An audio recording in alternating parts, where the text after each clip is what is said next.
so let's just give ourselves a TGIF, which is, thank God, it's Friday. Let's wrap up the market week here on Frontier Africa. A bit of the buffeting from the global marketplace because of Russia and Ukraine. The West tensions hit a bit of the market on the continent yesterday. The GSE, for example, which has the strongest correlation with the bigger emerging markets and the global market, saw the all-share index a little bit in the water, 45 basis points. The Nairobi market in East Africa went in a different direction, 40 basis points better.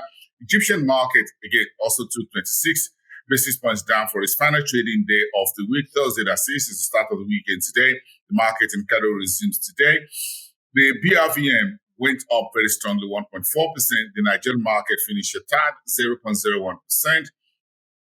The balancing that we saw between Seplat PLC and MTN, whose shares fell back, one of the big names in the consumer goods space and another in telecommunications. So that sums it up for Thursday. Keep your eye on today's trading day, which is Friday. But news is big here on Frontier Africa Report. So the EU-Africa Summit, which many African leaders are attending, two-day event ending today in Brussels, hybrid, technically speaking, is to allow a fresh start and to roll out 300 billion euros in gateway projects across the continent. The European Union, according to members of the Parliament, of the European Parliament, says they're looking forward to get into the game of how to be part of Africa's economic renaissance, looking at what the Russians and the Chinese are doing.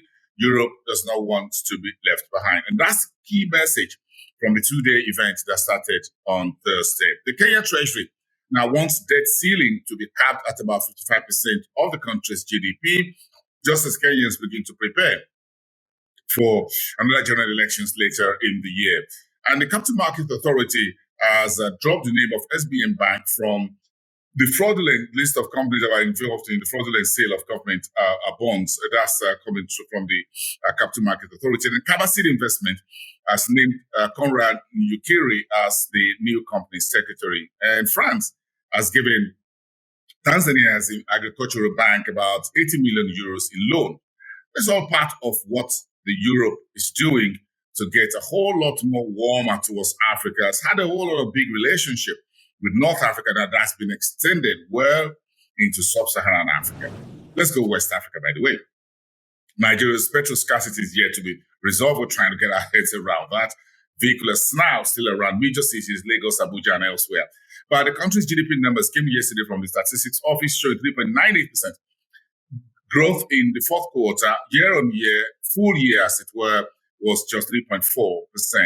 Mali's debt default has now exceeded 53.9 billion CFA francs due to sanctions imposed by ECOWAS a few weeks ago on all banking transactions, payments, settlement, everything, whole economic and financial markets.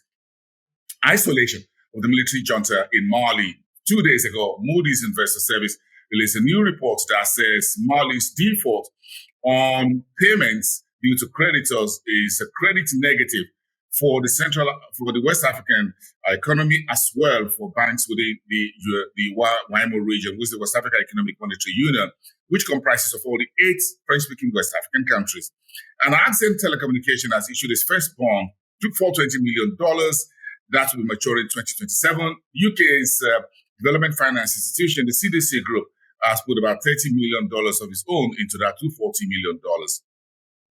And SocGen, Société Générale in Côte d'Ivoire, listed under BRVM, has made 67.4 billion CFA from profit last year. That's according to earnings reports coming through in this period, while the GCB Bank of Ghana has secured $117 million in trade finance facility. All of that within the West Africa space. Let's move on to look at the news coming through from the Southern African space. Tiger Brand says his earnings last year were impacted by 120 million rand of snatched off his operating income because of the strike action by some of the staff. In the meantime, Nestle, the food giant, says profits may decline in 2022 because of higher input cost inflation, rearing its very ugly head in Africa's most advanced economy, where Barrick Gold in Mining has okayed a new program of share buyback. That's roughly $1 billion US dollars. And Reserve Bank of Zimbabwe has approved the unbundling and, of course, the liquidation of Arden Capital. I finish up in North Africa, as always, where it all started. So, get the biggest names from North Africa with Axian Bank signing about 250 million euros deal with the Development Finance Corporation of Germany called the KfW. The whole idea is to support Axian Bank's COVID-19 pandemic fight. So this fund will go into production, distribution of the vaccines across Africa. It's a big support that Africa will surely need coming through the program put in place by Axian Bank. Egypt's economy went up 8.3% in the second quarter of its full year 2022. The GDP is seen above 6%. Oh, that's for 2021. The growth for this North African economy is expected to continue between 6.2% and 6.85% in its full year 2021-2022, by the way. Then Morocco says it's spending about 1 billion dirhams to reduce the impact of droughts. That is one very important funding window that Morocco really needs to increase its food production and food sustainability at home. And Société Générale Bank of Morocco has signed a 25 million euros deal with the EBRD, which is the European Bank for Reconstruction and Development, and the Green Climate Fund. The whole idea is to support Morocco's drive towards green energy and sustainable environment. And that's how we leave it for this Friday, the 18th of February on Frontier Open Bell. I am Bosin Namafai. Enjoy your weekend. I'll see you again next week. You can go online and watch this show as well as other shows on frontierafricareports.com. Read our stories. Of course, you can also get more on our YouTube. Subscribe is free on our social media, Instagram, Facebook, Twitter, and of course, LinkedIn. I'll see you again. Have a great weekend. Bye for now.